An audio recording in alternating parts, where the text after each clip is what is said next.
provavelmente nesses lugares onde tem a epidemia do coronavírus, a igreja talvez esteja sendo privada de se reunir. Ela está sendo, talvez, tendo que abrir mão de uma reunião coletiva, talvez não em todos os lugares, mas em alguns lugares, e isso faz falta, né? Nós olharmos o nosso irmão, nós cultuarmos ao Senhor juntos, com muita alegria, com as nossas ofertas e cânticos. Então, esse é um momento muito especial, amém? Então, dito isso, vamos ao nosso tema. Irmãos, eu fui bem impactado no preparo dessa mensagem. Na verdade, ainda hoje eu estava lendo algumas coisas a respeito desse tema, e eu, no final das contas, me toquei que eu preciso aprender a olhar para Jesus em todas as ocasiões, em todos os momentos. E hoje nós queremos incentivar toda a igreja a olhar para Cristo, porque é nele que vem a nossa salvação. É muito comum, irmãos, a gente olhar as dificuldades, é muito comum a gente olhar o defeito dos outros, é muito comum a gente olhar os problemas, mas a única forma de nós sermos salvos é quando a gente coloca o olhar sobre Jesus Cristo, amém? E eu vou começar com um trecho aqui, irmãos, que talvez você não vá digerir muito bem, porque você fala assim, nossa, eu vim aqui domingo cultuar a Deus e logo de cara já vou dar de cara com um texto que é lá de Apocalipse. Eu não botei aqui no boletim, acabei de lembrar, mas Apocalipse 6, abra comigo aí na sua Bíblia, Apocalipse 6, versículos 7 e 8. Essa aqui é só a nossa introdução, amém? Eu quero falar um pouquinho sobre o tempo do fim. E ele diz o seguinte, ó, quando o Cordeiro abriu o quarto selo, quem que abriu o quarto selo? O Cordeiro, o próprio Jesus Cristo. Ouvi a voz do quarto ser vivente dizer, venha, olhei e diante de mim estava um cavalo amarelo, e seu cavaleiro chamava-se Morte, e o Hades, ou seja, o inferno, o seguia de perto. E foi-lhe dado poder sobre 1/4 da terra para matar pela espada, pela fome, por pragas e por meio dos animais selvagens da terra. Irmãos, isso aqui é um prenúncio de algo que vai acontecer. E a certeza de que isso vai acontecer é porque está registrado na Bíblia e também porque o Cordeiro foi aquele que abriu esse selo, liberou esse quarto selo. E aí você vê nessa altura do livro de Apocalipse, lá por volta desse capítulo, você já começa a ouvir, ou melhor, ler o registro de visões de guerra, de fome, de morte, de perseguição à igreja e do juízo de Deus sobre os seus inimigos. É um cenário, sim, caótico, é um cenário que traz preocupação, é um cenário que coloca a igreja em estado de alerta. Mas tudo o que acontece aqui está nas mãos do Senhor, amém? E Ele controla o tempo, Ele controla as eras, e já nos anunciou com antecedência as coisas que haveriam de acontecer. Então, esse trecho é para nós olharmos, reconhecendo que foi o Senhor que permitiu isso acontecer, que isso está debaixo do seu poder e da sua mão. E essa passagem ela está totalmente relacionada com os dizeres de Jesus no Evangelho de Mateus 24, capítulo 24, Marcos 13 e Lucas 21. E eu quero dar um exemplo, usando o texto de Lucas 21, 9 e 13. Quando Jesus foi questionado pelos seus discípulos, quando que vão acontecer essas coisas? Jesus deu uma resposta para eles, que está associada com esse trecho que nós acabamos de ler. Ele diz o seguinte, quando ouvirem falar de guerras e rebeliões, não tenham medo. Jesus está incentivando a igreja a não ter medo. É necessário que primeiro aconteçam essas coisas, mas o fim não virá imediatamente. Então lhes disse, nação se levantará contra nação e reino contra reino, e haverá grandes terremotos, fomes e pestes em vários lugares, e acontecimentos terríveis e grandes sinais provenientes do céu. Mas antes de tudo isso, prenderão e perseguirão vocês. Então os entregarão às sinagogas e prisões, e vocês serão levados à presença de reis e governadores. Tudo isso por quê? Por causa do meu nome. Será para vocês uma oportunidade de dar testemunho. Irmãos, essa mensagem é muito relevante para a igreja. Vocês mudaram o tema lá do retiro dos caras, né? Acabei pegando, ficou, né? Essa mensagem é muito relevante para a igreja, irmãos, porque isso que está acontecendo hoje no nosso mundo tem a ver com o futuro que a Bíblia está anunciando. Cara, a Bíblia fala de pestes em vários lugares.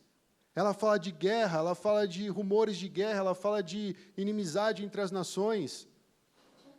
O cristão, sim, ele tem que ser pacificador, ele tem que promover a paz, mas entenda existe esse movimento que vai nos levar um dia a uma guerra, vai nos levar a vivenciar e talvez até mesmo estar naquele lugar onde há pestes, onde há pragas.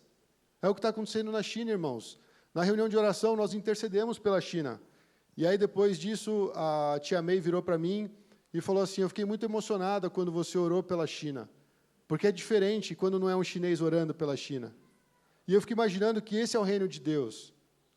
Nós devemos orar pelos nossos irmãos, não só na China, imagine em quantos lugares você não tem nem noção do que está acontecendo. Eu lembro que uma época eu estava acompanhando algumas perseguições que estavam acontecendo ao redor do mundo. Eu lembro que teve um ataque na Nigéria. Eu lembrei também que teve um ataque, acho que no Iraque. Eu anotei tudo na minha Bíblia, e tinham versículos que Deus me dava, e eu anotava, em 2017 aconteceu isso, e eu orava por aqueles irmãos. Está acontecendo em todo o tempo, irmãos. Mas agora nós estamos aqui num contexto de comunidade chinesa, e isso afeta talvez até os seus familiares. De repente, alguém que foi fazer um negócio na China. Então a gente começa a ver, nossa, é real. A peste está aí. Né? E os brasileiros até fazem algumas brincadeiras, mas a real é que pessoas estão morrendo. Pelo menos até onde eu vi, quase 260 pessoas já faleceram por conta disso. 12 mil registrados ali como infectados, possíveis casos de infecção. Isso pode aumentar muito mais. Isso talvez se o governo realmente está passando dados corretos. Então, se você for ver a proporção disso, irmãos, é muito grande. E as coisas estão se cumprindo, irmãos. E o resultado de tudo, no final das contas, é julgamento. Vai existir um dia que todos nós estaremos perante o tribunal de Cristo para acertar as contas. E a igreja está no mundo exatamente para nós testemunharmos, para nós levarmos essa oportunidade das pessoas conhecerem o Evangelho. E tudo isso vai acontecer por conta do nome de Cristo. É o Cordeiro que abriu o selo, irmãos.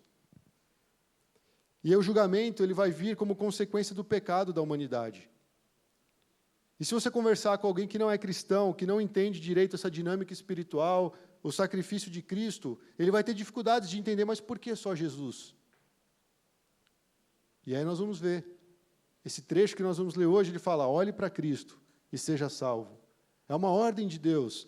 O único nome pelo qual importa que nós sejamos salvos é o nome de Cristo. Não há outro meio de salvação. E nós acabamos de falar, tudo isso que está acontecendo vai chegar no dia do julgamento, o dia do juízo. E o dia do juízo vem por conta do pecado da humanidade. Por causa do meu e do seu pecado, irmãos. Não pense que porque você está aqui na igreja, o seu pecado não está sendo contado para o dia do juízo. Por isso que nós temos que olhar para Cristo. Só nele há salvação, irmãos. Não é na sua prática religiosa. Não é na sua conduta moral. É em Cristo. Fora disso, todos nós estamos diante do julgamento de Deus. E nós precisamos ter essa consciência, porque, na verdade, nós temos medo da morte visível, não é verdade? Quando a gente fala de algo que está acontecendo lá na África, a gente não tem vínculo nenhum com aquelas pessoas, a gente não se preocupa. Mas, de repente, a gente chega com uma realidade bem próxima de nós e as pessoas começam a ter medo. Alguns falam, será que eu vou no culto? Será que eu devo comprar máscara? Será que eu devo sair em público? Será que eu devo cumprimentar as pessoas? Como será que os cristãos devem reagir num momento como esse? Eu vou antecipar uma informação aqui do meu esboço. O pastor falou que, de repente, em determinado momento, acabou as máscaras em alguma região da China. A igreja começou a conseguir máscaras e foi distribuir para o povo. Cara, o melhor momento para a gente testemunhar de Cristo é no momento da catástrofe, é no momento da desgraça, porque ali as pessoas precisam ver o amor de Deus. E o que ele falou para a gente lá no trecho de Lucas? Ele falou assim, não tenham medo. Se alguém não pode ter o direito de ter o medo, é o cristão, porque nós temos Cristo. Não estou dizendo para você sair aí lá para Wuhan viajar e começar a pregar no meio da rua. Mas pensa na possibilidade que Jesus está nos levantando. Pessoas estão em leitos de hospitais, talvez pessoas que tiveram conquistas enormes, pessoas que têm nome, pessoas que têm posses, pessoas que trabalharam a vida inteira, e aquela pessoa hoje está dependendo do quê? De uma vacina que não existe. E, de repente, chega um cristão para ela e fala assim, você tem um meio de ser salvo, olhando para Jesus. Em outras palavras, é o único lugar que você pode repousar, é a única segurança que você pode ter, é em Cristo. Nós não podemos perder isso, irmãos. E por isso que Paulo fala, eu me regozijo, eu me alegro nas tribulações. Porque são nesses momentos que a nossa fé vem à tona. É no momento da dificuldade que Deus mostra o que realmente há no nosso coração, do que realmente é feita a nossa fé, o quanto nós realmente estamos firmes nele, irmãos. Enquanto não vem dificuldade, enquanto não vem tribulação, enquanto não vem os desafios, a gente está no mar tranquilo. A gente está velejando, glória a Deus, Deus é bom, mas quando começa a vir aquele turbilhão todo, aí nós vamos ver se os nossos lábios declaram que o Senhor é bom. Aí nós vamos ver se nós realmente confiamos nele. Então eu falei que nós temos medo da morte visível. A gente vê as coisas acontecendo, a gente tem medo, só que a gente esquece. Qual que é o motivo que vai vir o julgamento? Eu não acabei de falar que é o pecado? A gente esquece que o pecado, ele mata mais do que coronavírus. O pecado, ele mata mais do que a AIDS. O pecado mata mais que o câncer. A causa de nós perecermos é o nosso pecado, irmãos. Então, a força que o pecado tem sobre o ser humano é um desastre enorme. Mas parece que as pessoas não ligam para isso. Parece só quando toca na carne que a gente sente que algo está errado. É só você lembrar de Jó, não é verdade? Mataram os filhos de Jó. Até a esposa dele estava lá numa situação deplorável, falou, amaldiçoa seu Deus e morre. Mas quando tocou na carne dele, aí ele começou, talvez, a sentir o peso. E falava assim, por que maldito dia que eu nasci? Por que eu fui nascer? Por que minha mãe não me abortou? Esse era o desejo dele. Por quê? Porque tocou na carne, irmãos.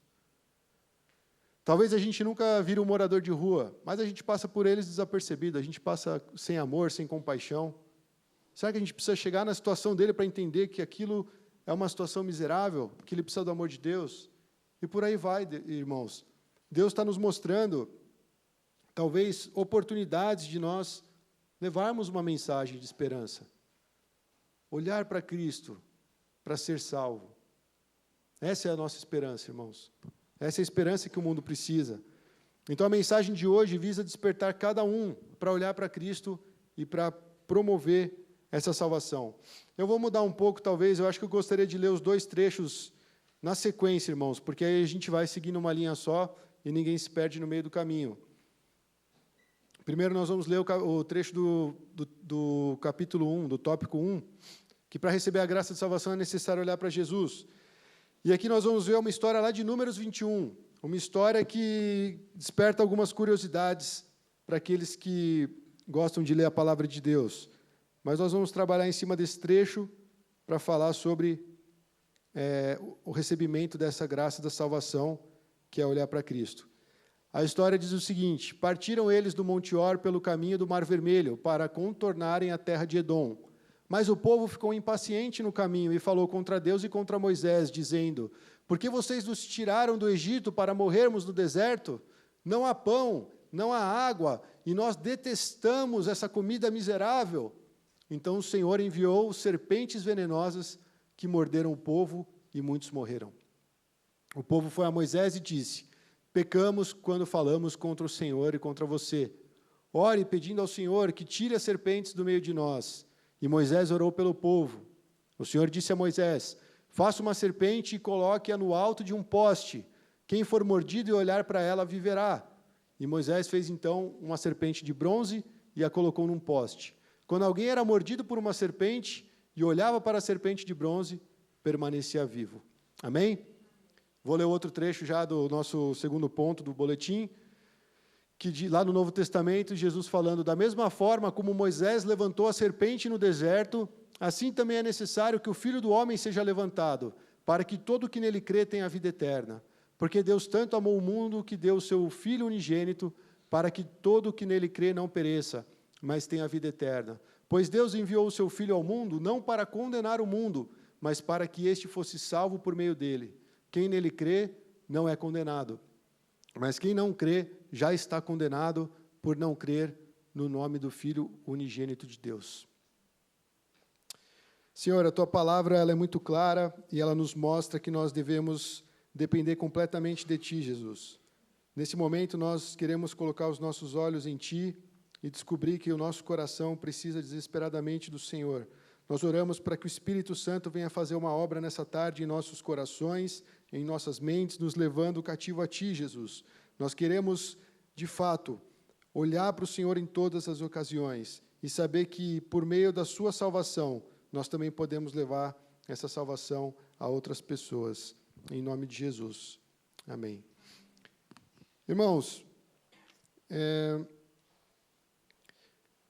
a gente vê nessa história que o povo estava sendo guiado por Moisés e Arão no meio do deserto, e eles começaram a murmurar. E nessa caminhada, o povo estava impaciente. Ué, quando é que nós vamos chegar? Por que nos tiraram do Egito? O que está acontecendo aqui? Quando que nós, de fato, vamos ver aquilo que estão prometendo para nós? E essa impaciência levou eles a simplesmente mostrarem o que tinha dentro do coração. Esse estado de espírito deles evidenciou o pecado do coração deles.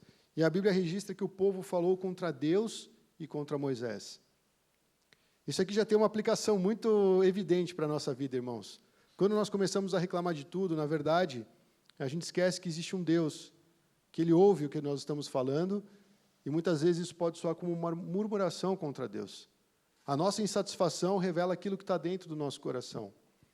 E aqui você vê, apesar da Bíblia falar que eles estavam criticando ali Moisés e Arão, o texto fala, falou contra Deus e contra Moisés.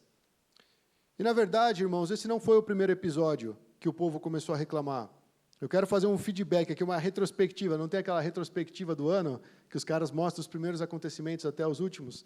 Aqui nós vamos fazer uma retrospectiva e talvez você fique cansado do povo de Israel. Tamanhas vezes que eles se levantaram para murmurar contra a obra de Deus. A gente vê antes disso, irmãos, lá no começo, quando eles já estavam a caminho da terra prometida, a gente vê um registro da rebelião de Arã e Miriam contra Moisés. Quer dizer, o braço direito e o esquerdo de Moisés começaram a questionar a liderança dele. Eles começaram a reclamar, mas por que só Moisés? E nós? E eles reclamaram diante de Deus. E vocês lembram o que aconteceu com a Miriam, né? Ela teve lepra, ela pegou lepra. E aí Moisés intercedeu por eles. Depois a gente vê, eu não vou falar os números, os capítulos, mas está tudo registrado em números, você pode ler ali depois na sua casa, com calma, meditando em cada trecho. Nós vamos ver também o registro do relatório desanimador dos espias. Moisés chamou os caras e falou assim, vão lá ver a terra que Deus prometeu, e tragam um relatório para o povo, para nós tomarmos posse dessa terra. De repente voltaram 10 infelizes, irmãos, trazendo um relatório completamente desanimador, e aquilo atacou o povo, o coração do povo. O pessoal ficou desanimado. O pessoal não teve fé na palavra de Deus, mas teve fé na palavra dos homens. E aquilo abateu o coração de todo o povo, por causa do relatório negativo desses 10 espias. E aí o povo começou a desejar retornar para o Egito. Pensa assim, Deus está falando, em Cristo você tem a promessa da vida eterna. Na vida eterna você será recompensado. Você terá um encontro verdadeiro com Deus. Ali não haverá choro, não haverá lágrimas, não haverá tristeza, não haverá dor. Aguente mais um pouco. E aí nós vamos na nossa caminhada cristã reclamando todos os dias do porquê está demorando a promessa de Deus, do porquê que as coisas não acontecem logo, do porquê que Jesus ainda não voltou, se já fazem mais de 2000 anos. E o nosso coração vai se tornando cada vez mais murmurador contra a obra de Deus. E aí a gente começa, talvez, a pensar, será que eu deveria voltar atrás? Será que vale a pena essa vida de santidade? Será que vale a pena esse compromisso com o Senhor? Será que vale a pena eu guardar o temor do Senhor, sendo que todas as pessoas ao meu redor estão prosperando, estão se dando bem, e só eu estou aqui esperando? Isso veio da nossa caminhada, irmãos, não pense que não. E aí a gente vê depois registros da constante murmuração do povo, que levou Deus a declarar que nenhum deles entrariam na terra prometida. Eles chegaram a reclamar a tal ponto que Deus falou assim, quer saber de uma coisa? Essa geração não vai entrar. Vocês vão ficar dando voltas no deserto até que todos morram no deserto. Esse é o julgamento por conta do pecado de vocês. Vocês não vão entrar na terra que eu prometi. Apenas Caleb e Josué vão entrar nessa terra, de toda essa geração. Irmão, se a gente pensar nisso na aplicação para a igreja, a gente não pode menosprezar as gerações. Cada geração tem a sua luta, cada geração já enfrentou um tanto nessa vida, adquiriu experiências, caminhou com o Senhor. Mas eu quero contar um testemunho. Quando eu fui no Jam, eu vi um rapaz, eu não conhecia ele, é Peter Vu o nome dele? Aquele que estava dançando lá? Pedro. Eu falei, Peter, já mandei ele para os States. E eu vi aquele jovem dançando de uma forma assim que você ficava até constrangido do jeito que ele estava dançando, né? Lembra do Shaolin dançando? A gente ria dele, né? O pessoal que já viu ele dançando sabe o que eu estou falando. Mas ele estava, assim, na presença de Deus. Ele não queria saber se a igreja era tradicional, ele não queria saber se tinha a luz ligada ou desligada, ele não queria saber como é que estava o som, mas ele estava louvando a Deus de coração. E ele parou e começou a falar coisas que eu falei assim, Deus, dá um off na minha mente teológica, que quer ver tudo explicado sistematicamente, e deixa eu olhar o coração desse jovem, porque eu já tive o coração como desse jovem. Eu não conhecia, talvez, metade do que eu conheço hoje, mas o meu coração, ele era muito mais simples. O meu coração, ele era avivado pela presença de Deus. E eu comecei a olhar e falei assim, cara, esses jovens podem não ter tanta técnica, podem não ter tanta experiência, talvez não tenham nem tanto conhecimento ou tanta palavra, mas eles têm um coração pegando fogo. E eu falei, Deus, restaura isso em mim. Não adianta ter todas essas ferramentas, se eu não tenho o coração de usar no momento certo. Então, irmãos, as gerações elas têm que aprender umas com as outras. Não é só porque a gente é mais velho que a gente vai ignorar a mais nova, não é só porque nós já caminhamos um tanto que nós vamos olhar para os mais novos e falar, eles não têm nada para ensinar a gente. Pelo contrário, a gente tem que ter humildade. E você vê aqui toda uma geração que, em vez de aprender com o Caleb e com Josué, eles seguiram um relatório negativo dos seus conterrâneos.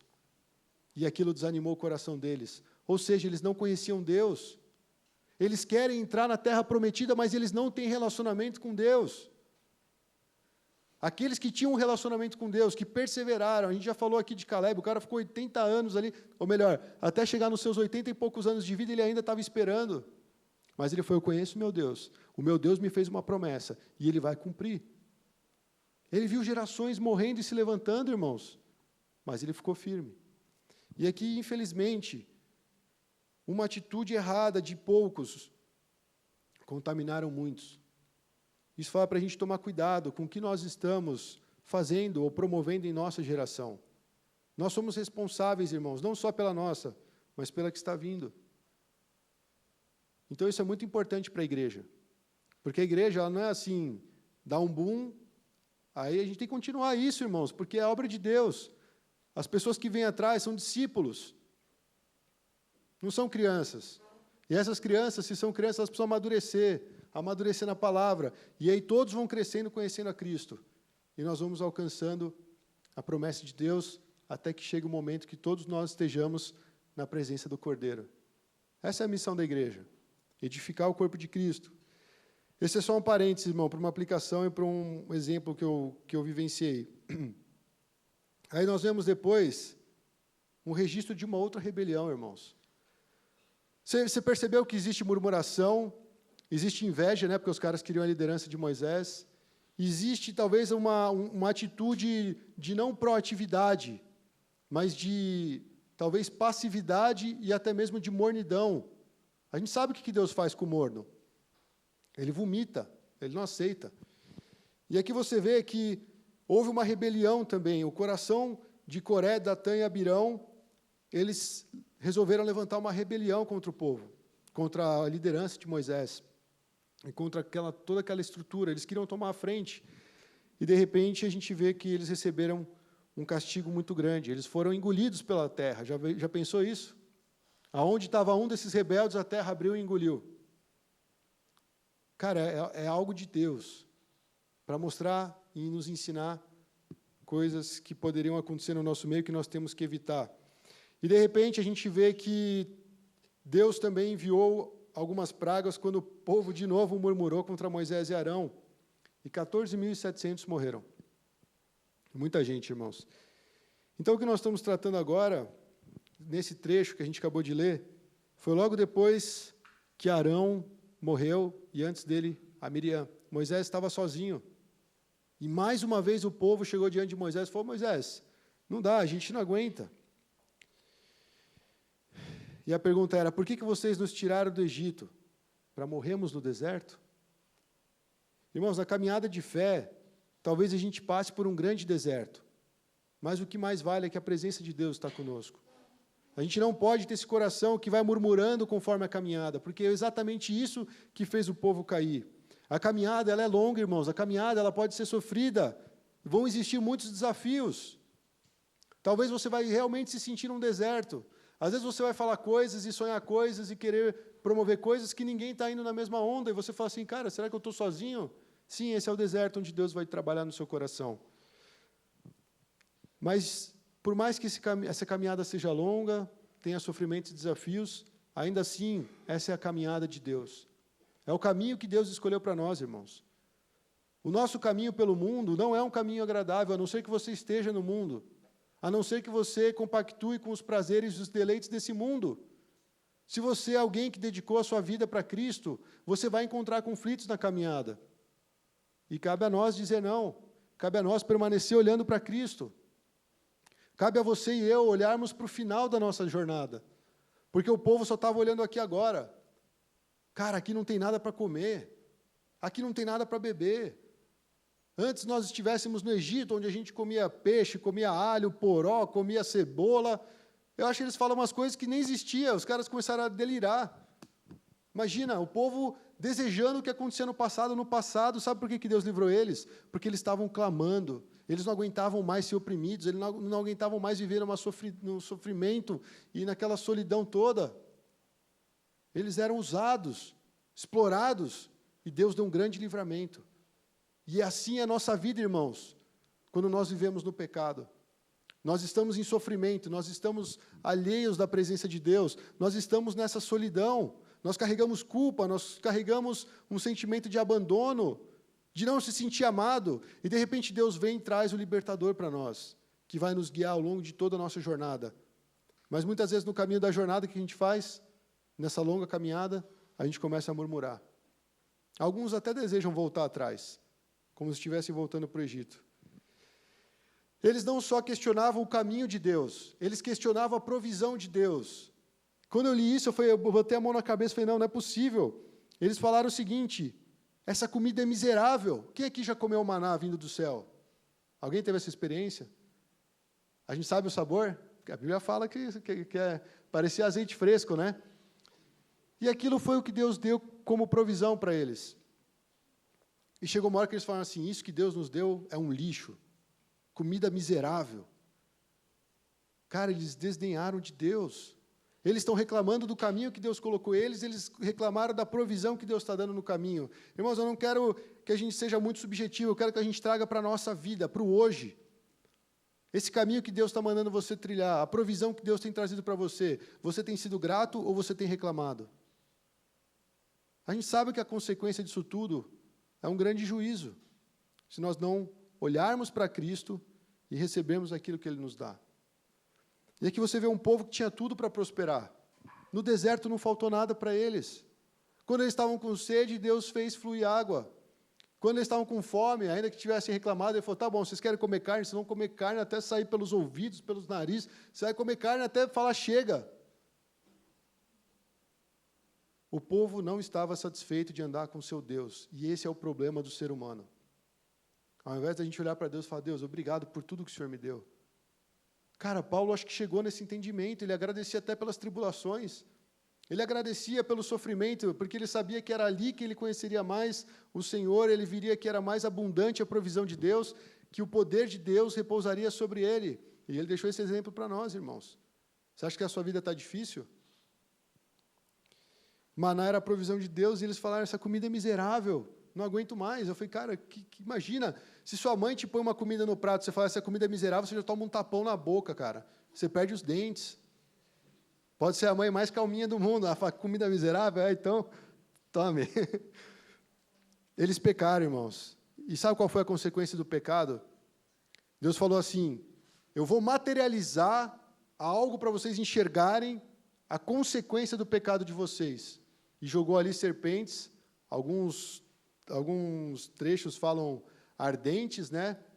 E aqui venenosas, serpentes venenosas. Na verdade, o ardente, eles falam que, de fato, tem a ver com a questão da serpente ser uma serpente venenosa. Alguém aqui já foi picado por uma cobra? Você sabe que tem 2 tipos de cobra. Eu lembro da minha aula de biologia, porque foi minha mãe que me deu. Tem 2 tipos de cobra. 2 tipos de mordida. Tem aquela que tem os 2 dentão, que vem assim, né? E tem aquela que tem os dentes cerrados, vários dentinhos. Essa que tem vários dentinhos pode doer pra caramba, mas ela não tem veneno. A que vai injetar o veneno é a que tem os 2 dentes lá.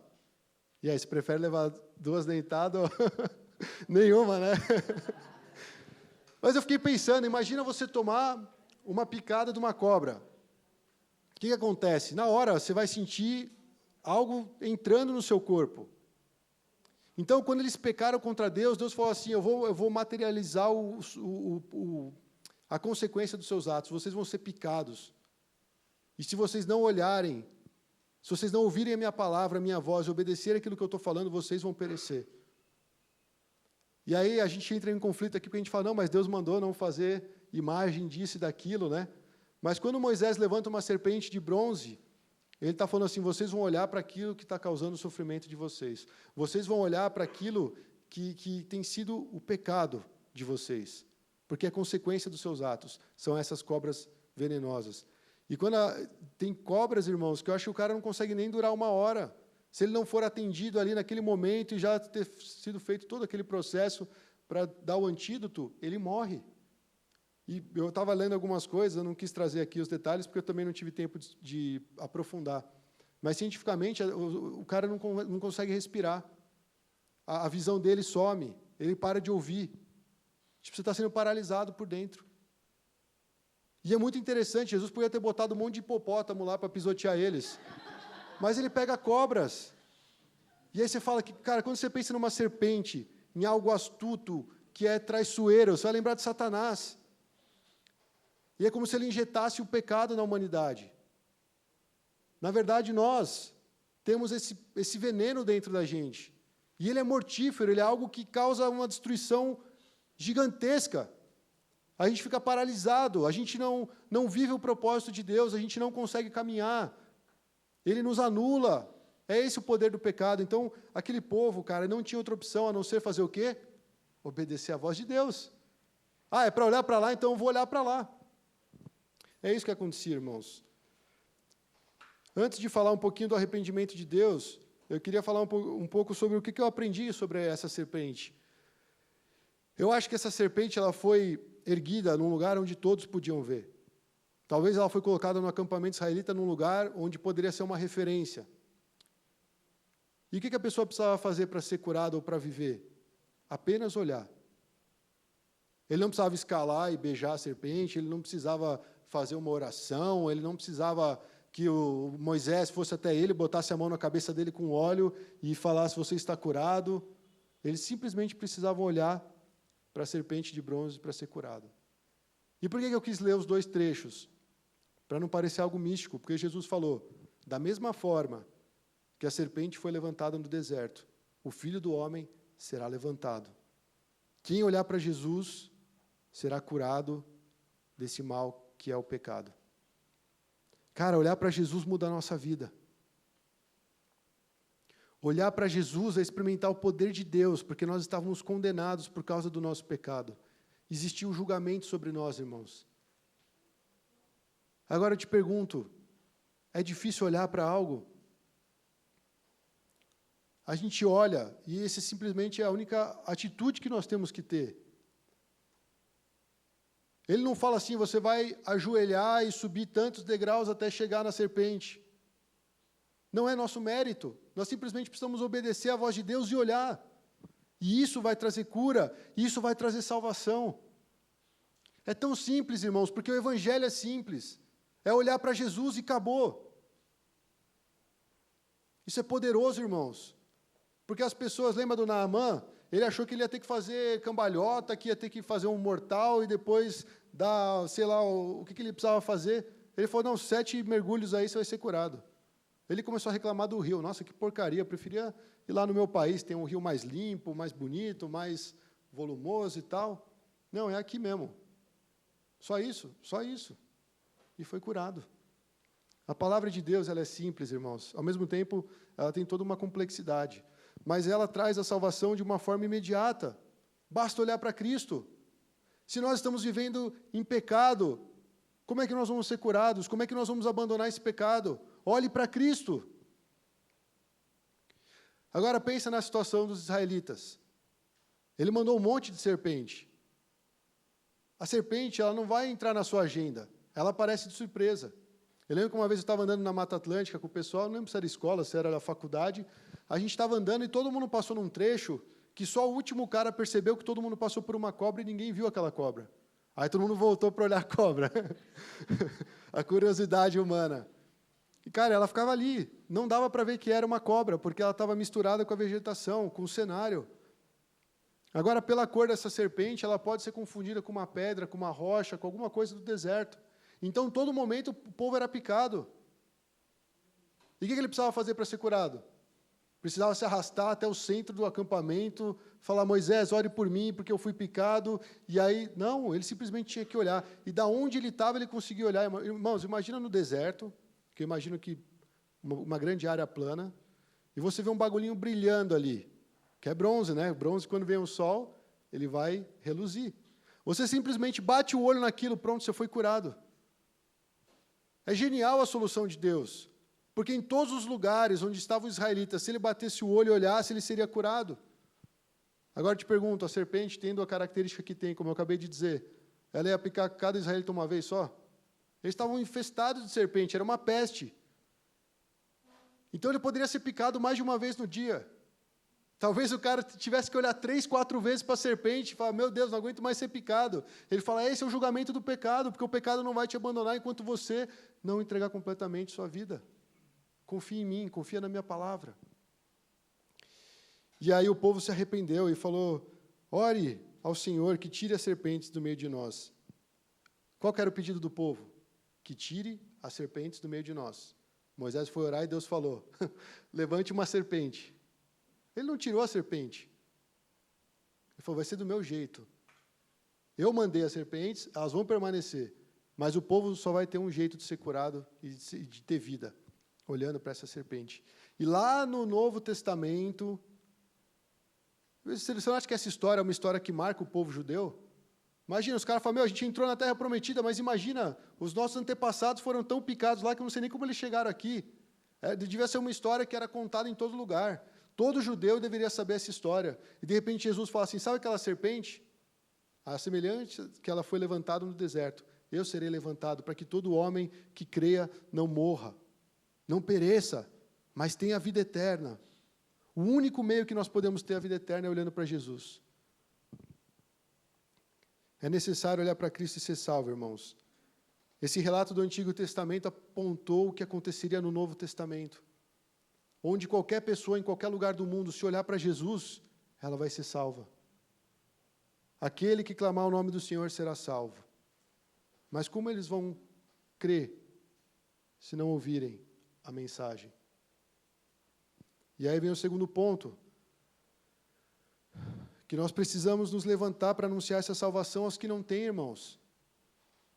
Nós estávamos aí diante desse veneno mortal, nós estávamos prontos para perecer, nós estávamos diante de um julgamento, e nós olhamos para Cristo e nós alcançamos a vida.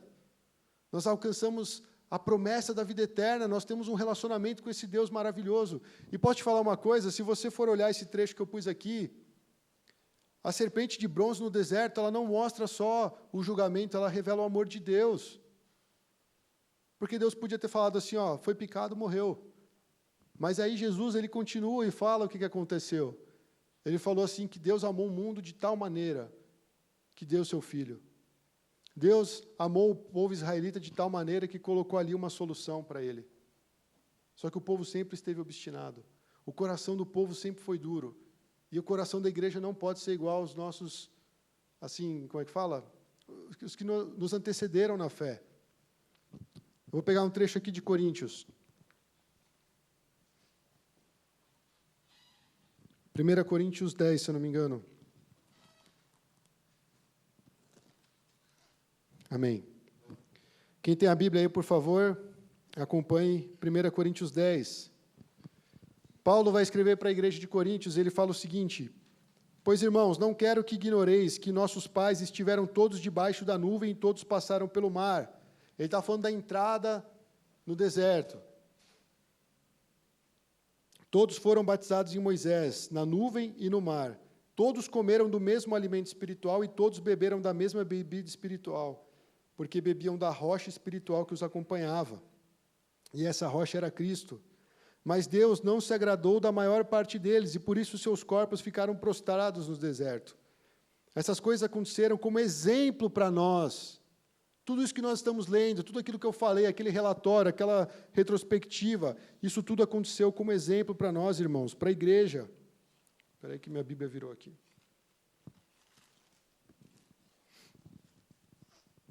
A fim de que não cobicemos as coisas más como eles cobiçaram. Não vos tornei idólatras, como alguns deles, conforme está escrito. O povo assentou-se para comer e beber, e levantou-se para divertir. E nem pratiquemos imoralidade, como alguns deles fizeram, e caíram num só dia 23.000. E não tentemos Cristo, como alguns deles o tentaram, e foram destruídos pelas serpentes. E não murmureis, como alguns deles murmuraram, e foram mortos pelo destruidor. Tudo isso lhes aconteceu como exemplo, e foi escrito como advertência para nós, sobre quem o fim dos tempos já chegaram. Assim, aquele que pensa estar de pé, cuide para que não caia. E aí ele fala, para concluir aqui o pensamento de Paulo, não veio sobre vós nenhuma tentação que não fosse humana, mas Deus é fiel e não deixará que sejais tentado além do que podeis resistir. Pelo contrário, juntamente com a tentação, providenciará uma saída para que a possais suportar. Cara, Paulo, em um começo de capítulo, resumiu toda a história do povo judeu, e ele faz uma aplicação para a igreja. Não cobicem o que eles cobiçaram, não se tornem idólatras como eles eram, não sejam aqueles que praticam imoralidade. Ele aplica toda a história dos judeus para nós, para a igreja hoje. Então, uma vez que nós conhecemos Cristo, nós podemos ser salvos dessa prática, nós podemos ter uma nova vida, irmãos, e a nossa nova vida vai nos levar a fazer o quê? A anunciar Cristo, a falar assim, eu olhei para aquele que está erguido, aquele que foi levantado no madeiro. Olhe, você será salvo. A salvação pertence ao Senhor, irmãos, não pertence a nós. Nós não podemos fazer distinção de quem a gente prega e quem a gente não prega. A mensagem é para todos. Se o cara foi picado 8 vezes pela serpente, ele olhasse, ele seria curado. O cara que foi picado desde o início, ele vai ser curado tanto quanto aquele que, de repente, no finalzinho, quando cessou a praga, foi picado e olhou. Não é isso que Jesus contava nas parábolas? O cara está trabalhando lá desde o comecinho do dia, o outro vai chegar no finalzinho, mas ele vai receber a mesma coisa. Isso fala da salvação. Então, irmãos, nós temos que anunciar a salvação em Cristo, porque, na verdade, o pecador ele vai perecer pelo pecado. Por que uma imagem de serpente? Eu lembrei de um trecho que fala, Deus fez daquele que não tinha pecado algum a oferta por todos os nossos pecados, a fim de que nele nos tornássemos justiça de Deus. 2 Coríntios 5, 21. Jesus se fez pecado. Quando eles eram curados é porque eles olhavam para uma serpente. A serpente era exatamente aquilo que picava eles. E quando a gente olha para Jesus, a gente olha não o Filho de Deus poderoso, a gente olha alguém que se fez pecado no nosso lugar. E quando a gente olha para Jesus crucificado, a gente fala assim, foi o meu pecado. Por isso que ele falou, é a semelhança da serpente que foi levantada no deserto. Jesus se fez pecado por mim e por você, para nos dar uma grande salvação. Para livrar desse julgamento. O julgamento que era para estar sobre nós, recaiu sobre ele. E nós temos vida por conta disso, irmãos. Então, quando nós olhamos para Cristo, nós podemos anunciar a salvação. Nós podemos mostrar o caminho. Nós podemos fazer como João Batista, ele é Jesus, siga ele de perto. E eu creio, irmãos, como nós falamos no começo, os rumores de guerra vão continuar vindo, os conflitos vão continuar existindo, as calamidades vão vir, as pestes, vai ter mais vírus por aí, vão acontecer muitas coisas ainda.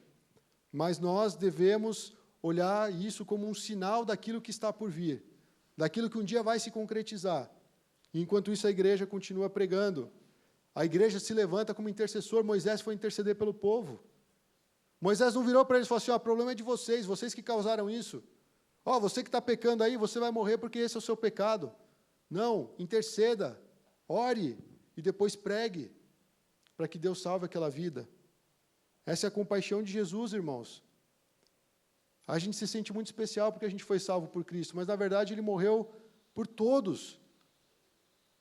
Na nossa casa ontem nós estávamos compartilhando com o grupo, e aí nós estávamos falando sobre fé, E o Taulio falou para ele que o maior exemplo de fé era o ladrão na cruz. Eu até olhei para ele e falei assim, cara, que jeito interessante de pensar.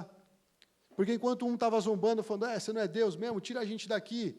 O outro falou, cara, nós somos merecedores disso, mas ele não, ele é justo. Olhou para Jesus e falou, lembre-se de mim. E Jesus falou, eu te garanto que hoje mesmo estarás comigo no paraíso. Cara, olha a fé desse cara, ele estava sendo crucificado. Aos 45, no segundo tempo, com um gol de mão, ele recebeu a salvação. Porque ele olhou para Cristo. Olha como é poderosa a salvação de Jesus, meu irmão. Não é você o negócio, é Cristo. Vai na sua força, vai na sua competência, vai na sua estrutura, vai naquilo que você já alcançou, mas aponte Cristo. Quando a gente fala de viver para Deus, é exatamente isso. Em todas as áreas da nossa vida, a gente carregar Cristo no centro. Os seus negócios devem apontar para Cristo. As suas decisões devem apontar para Cristo. O seu casamento, o seu relacionamento, a sua família, a educação dos seus filhos, tudo deve apontar para Cristo. Porque fora de Jesus, irmãos, existe condenação. E aqui a gente vê que ele foi enviado para o mundo, não para julgar o mundo, mas para salvar o mundo. Ele é o nosso Salvador, irmãos. E, por fim, eu gostaria de dar o exemplo, como eu dei no começo, né, que os irmãos na China foram distribuindo máscaras. A gente orou aqui por BH também.